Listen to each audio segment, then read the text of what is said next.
What would you do if your child was declared dead, but then against all odds came back to life? This isn't a movie plot.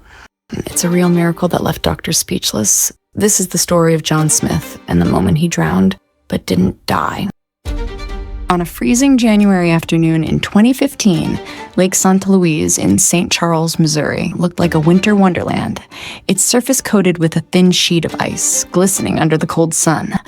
14-year-old John Smith and his two friends, filled with the kind of carefree energy only teenagers possess, saw the frozen lake as an invitation for adventure. They laughed, dared each other, and ran across the brittle ice, testing fate with each step. But then, the ice split beneath them like shattered glass. In an instant, all three boys plunged into the frigid water. Panic set in. Arms flailed. The icy water pierced their bodies, stealing their breath. Two of the boys managed to scramble to safety, clawing at the slippery edges until they were pulled out by rescuers. But John, he didn't surface. Underwater in complete darkness, his heavy winter clothes dragged him down. The cold water constricted his lungs. He kicked, fought, but the weight was too much. Minutes passed, long, agonizing minutes, and John sank deeper, his body succumbing to the numbing cold. 15 minutes. That's how long John was underwater. When rescue divers finally found him, they pulled his lifeless body to the surface. No pulse, no breath. Paramedics began CPR immediately, trying to will his heart to beat again as they rushed him to St. Joseph Hospital. 45 minutes of relentless resuscitation followed.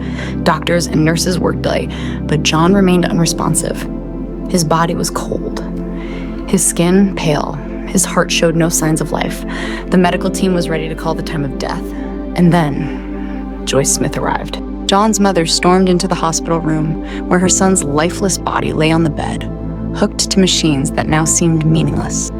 She saw the doctors' faces, the pity in their eyes, but her focus was on John. Joyce placed her hands on his cold feet. Tears streamed down her face as she whispered a simple, desperate prayer. Holy Spirit, please bring my son back to life. For a moment, there was nothing but silence, a kind of stillness that hangs in the air when hope feels gone. Then, beep.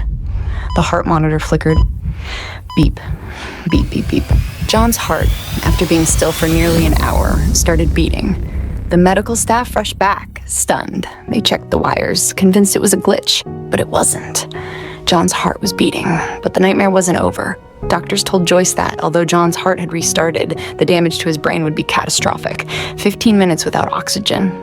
He would never wake up, they said. And if he did, he would be in a vegetative state. But Joyce believed differently. She gathered friends, family, and an entire community to pray. They filled the hospital waiting room, praying for a second miracle. And then, just days later, it happened. John woke up. Not only was he conscious, but he could speak. His brain functioned. Tests revealed no signs of brain damage, no physical impairments. Doctors were speechless. One of them would later say, "There's no medical explanation for what happened. It was a miracle." John went on to make a full recovery, walking out of the hospital 16 days after falling through the ice, alive, alert, and healthy. His story became national news, a beacon of hope and faith for millions. Some called it luck, others called it an anomaly, but Joyce, she called it the power of prayer. A boy declared dead, now alive, because sometimes when science says it's over, faith writes a different ending.